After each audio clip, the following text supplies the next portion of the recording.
Thank you for joining us today. I'm Jess, this is Erin, and we'd just like to talk to you about Reclaim the Night and your experiences with it and how it's changed as you were a student here. So first, if you could introduce yourself and tell us about your role in Manchester City Council. Sure, so my name's Councillor Bev Craig. I'm the leader of the City of Manchester. So the way it works is that the City of Manchester is a population of about 600,000 people. We make up one of 10 areas that are part of Greater Manchester. So you will obviously have heard of the Mayor of Greater Manchester. So I run Manchester, and he has responsibilities across Greater Manchester. I've been doing that for over a year, but I was first elected to the council back in 2011. Amazing. And since you're a student here and obviously an executive officer, how has Reclaim the Night changed, and is it representing a wider group of people, more marginalised communities? What changes can you see with the March tonight and marches in this previous year? What's changed with Reclaim the Night? So I think it was a great march. It's great to see so many people. I think two things actually. I think definitely more in terms of diversity and speaking more to other marginalised communities, but I think also having the participation of men in it is actually quite an interesting development, and also can be quite powerful when we think about some of the societal changes that we need to see. So in some ways some things have changed, but in some ways not so much, and I guess that's the reality of, I suppose, what can be a bit frustrating actually, is that we're still having many of the same conversations that we feel like we've been having for decades. And in the speech you just had, you said, we're still here, we still keep going, 5, 10, 15 years later, we're still going to be here. What is going to change? How long do you think we're going to have to be saying we want to reclaim the night and our streets for? So I think it's both societal in terms of how we see our culture, but there is some legal and bigger changes that need to happen at a political level. And I think we need both of those. So I think having conversations that start to talk about, the term active bystanders isn't something we would have talked about a decade ago, but that's actually about putting personal responsibility but also accountability on people when they see things that they need to challenge. I think things like that start to change society, but actually broader societal change, some of the things that we've been talking about here in Manchester, things like making misogyny a hate crime, and actually categorising that in a way that gives some legislative backing to it, are things that need to happen as well. Of course, we've seen challenges around police forces across the country and some of the attitudes that are there. So I think there are a whole raft of things that need to change. But I suppose one of the reasons that, whilst it might sound like quite a gloomy outlook, that I'm optimistic is that I think there are lots of good people that do want to see those changes. And that does give me a bit of hope that we're not going to be here perpetually, forever, having the same conversations. Hopefully. And then, so at the moment, there's a huge crisis with the counselling in different regions. We have a high demand and underfunding with counselling services, especially related to sexual violence. So, for example, St Mary's, which is often advertised, has a year-long waiting list after the assessment, and Manchester Rape Crisis is supporting 28 students to by having funding for only 4. So what's Manchester Council doing to ensure these services remain adequately funded and improve their funding? So I think one of the things I talked about in my speech is that what we can't get away from is that some of this is inherently political. So I've made the case for almost a decade actually, that how public sector cuts have impacted on communities has been different. And we have seen communities that are often most in need and most marginalised suffer the greatest cuts in terms of funding that they receive nationally. So if you think about Manchester, we are, for all of our glitz and our glamour, we do brilliant things as a city, we still have high levels of deprivation within our city. We've seen our own budget cut by over £428 million a year since 2010. So that's billions of pounds that we could have spent on services. And those decisions taken by a Conservative government that didn't impact fairly or equally across the country. So even if we've had the fair and average cut, if you take an average, if any of this can be fair, we'd be £77 million a year better off, even if we'd had the average cut. So what we see is that we see this replicated across the things that the council aren't in charge of as well. So the NHS, I think, is having some real problems at the moment, and we see that across mental health services completely. not just in relation to support and counselling, but the whole system, in my view, is fundamentally challenged. And I think there needs to be reform, there needs to be additional money. But one of the things that we have been doing locally, and we've had conversations both as a council but also with our colleagues and friends across Greater Manchester, is saying, well, actually, what can we do in GM to try and prioritise some of this stuff? So we've tried to get extra money flow into St Mary's. You know, we've tried to see extra resource go into there. But I do think there's a challenge about accessing counselling support when people need it, rather than 6, 8, 12 months down the line. And we're working to do everything we can to try and bring down some of those waiting lists. Okay, and then so moving on to the nighttime charter that you mentioned in your speech. So it's aimed at a female workforce, supporting them between the hours of 6 p.m. to 6 a.m. So what impact have you seen this charter have in Manchester? So the aim is it's for any business or organisation that has a female workforce. So just to be really clear about that. And I think what we've tried to do with that is that for years we've been talking about licensing stuff in bars and clubs. We've talked about having a good and a safe night out, and sometimes that rhetoric is jarred with me because it's always put the ownership on people that ultimately end up becoming the victims to moderate their behaviour. Oh, well, maybe you should have drank less, or you should have watched your drink. And actually this is about putting some accountability on the organisations that profit from that. So not just the bars and the clubs, but McDonald's, you know, the places that you go to grab something at the end of the night, but also places that could be really good places of safety if something was going wrong.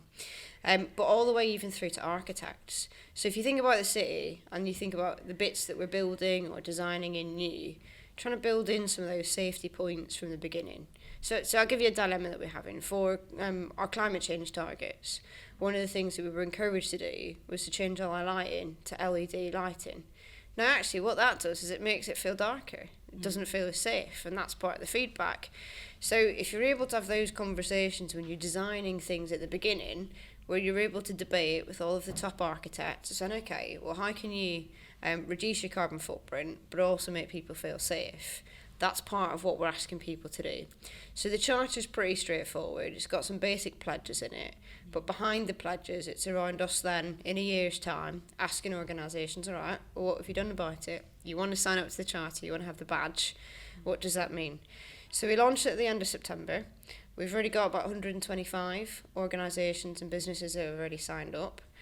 Not that I'm competitive with London, but I am. But London have had their charter, and I know Amy LeMay pretty well, and we've worked closely on lots of things, and they've been doing that for a while, and they've been doing it since before COVID. So they've had their charter about 5 years, and they've got 600 organisations signed up.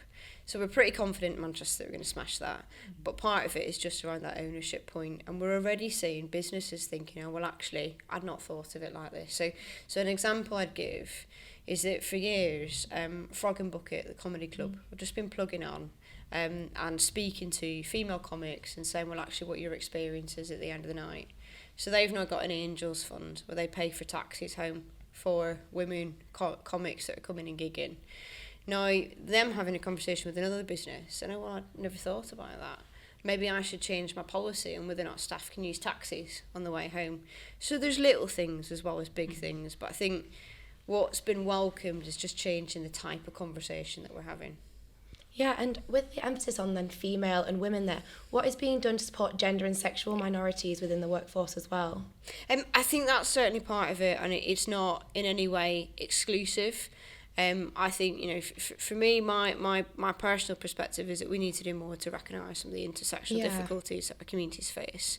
I think this was around just having a charter that isn't exclusionary in how it goes about things, but I guess was pretty upfront and quick in what it wanted to achieve. So I think we're seeing that already in organisations that are starting to have those conversations about their staff.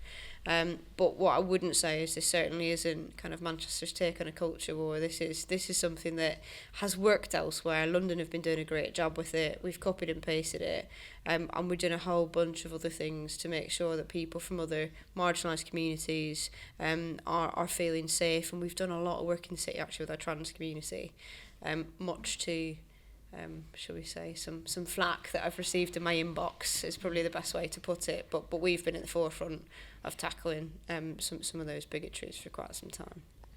And then, so which companies that you can say have supported the charter so far?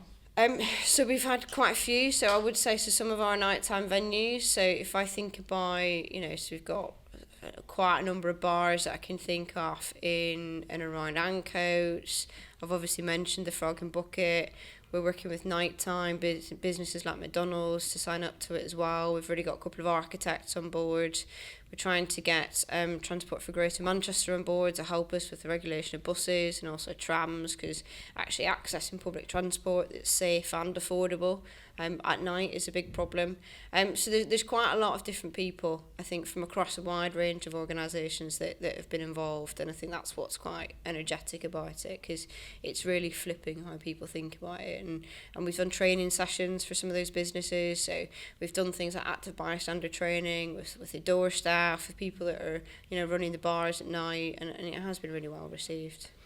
So moving on to talk about the rise in spiking. So obviously this time last year there was a spiking protest, and that carried through into March's Reclaim the Night. Yep. What is being done to still tackle this rise in spiking incidents, and are any of the policies put in place still being enforced and regulated today? So I think quite a lot are. So I think I'm a big fan that if you say you're going to do something, do it, but you do it for meaningful and lasting change. So there's some work that's particularly happened through licensing of, and not just here in Manchester, but across Greater Manchester as well. But we've particularly focused in around some of the city centre venues that we know have been a challenge. We've also focused on how we can work with the police around monitoring people that might have reported it, that not necessarily been flagged or recorded in the past. I think that's sort of start to see a bit of a change. But I think there's also something around increasing people's confidence to be able to go somewhere to report it. And part of that's been conversations with the police, but also working with venues around actually the day after, if you're not sure, kind of where do you flag that? How do you go about that? Because actually we've seen too many cases where it's so difficult to prove after the occasion, but there's no way of recording actually what did something happen or did it not. So there's really one of the difficulties that we've had has been around trying to get real numbers. So part of that you'll see in the new year is around some kind of engagement that we're doing with people to try and encourage people to come forward and actually have cases recorded even if they don't want action to be taken. And then, so how can students know which bars, and also relating back to your nighttime charter, how can they know which bars and clubs are both supporting the charter and the council's spiking policies? So we're looking at something a bit more visible in terms of kind of what accreditation looks like. So kind of not, in the olden days you would have just put a sticker on the door and that would have been it, but actually having things collated online. So after Christmas we're about to refresh the list of signatories that will be online for the nighttime safety charter, and it helps people as well that if you're going into a bar and you're thinking, well actually why haven't you signed up, it prompts that conversation with people to get more people to sign up as well. So all of that will be online, all of it will be advertised, and around the licensing good night out work we're looking at having kind of visible signs on people's doors that they can put something up to say, well actually we've thought this through. And so last year's Reclaim the Night focused on empowering and supporting student sex workers. What is the local government doing to provide support for sex workers? So we work through a lot of our charity organisations. So MASH is the biggest one, but we also work through other organisations that provide support, such as Men's Room, that work with some of our queer communities.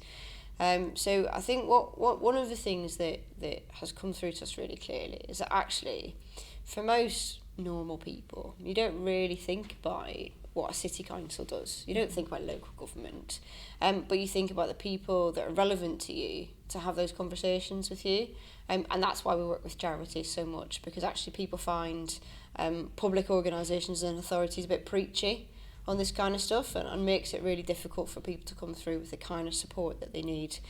So we just work really closely with charities in the city to give that support. Thank you. And we had a last question. Was there a banner you saw at Reclaim the Night tonight that you thought was particularly good? Oh gosh. Well, I think there was quite a few, but I always quite like the DIY sort of homemade signs. But I think sometimes you can't just get away from statistics. So there was a few with some pretty stark numbers in there, and I think that has to be the driver for change. So I think one of the things I'd say is that when we look at in a city like Manchester, we always look at problems maybe from a data perspective. So you look at numbers, and we know we're a really young city. We know that 20% of the city is between 0 to 15, and we know that there's 70,000 students in the 18 upwards brackets. So we know from our data that the chances are, if you're in that 18 to 25 bracket, you're more likely than not to be a student. But there's no real way of categorising that. So I think I'm really keen to hear more about what the specific student experience is, not just on campus, but in the city. And I think that's why that jumped out to me, because actually it's not just an age thing. It's an experience that when you come, I came to Manchester as a student. I've never been to Manchester before. Saw it on the TV, thought it looked brilliant. So I thought, well, actually, I'll just go there. And you land in a city like I did, with no friends, no connections, no bearings as to where you're going. So actually the support that you need is slightly different if you've grown up in Gorton your whole life and know that who you can speak to. So that's been sort of one of my takeaways, to kind of think about, well, what more can we do? Yeah. It doesn't just kind of put the responsibility on the existing services, on the university or the student union, but think, well, actually, are we engaged enough in having those conversations? Brilliant. Thank you so much for talking with us today. Good to see you.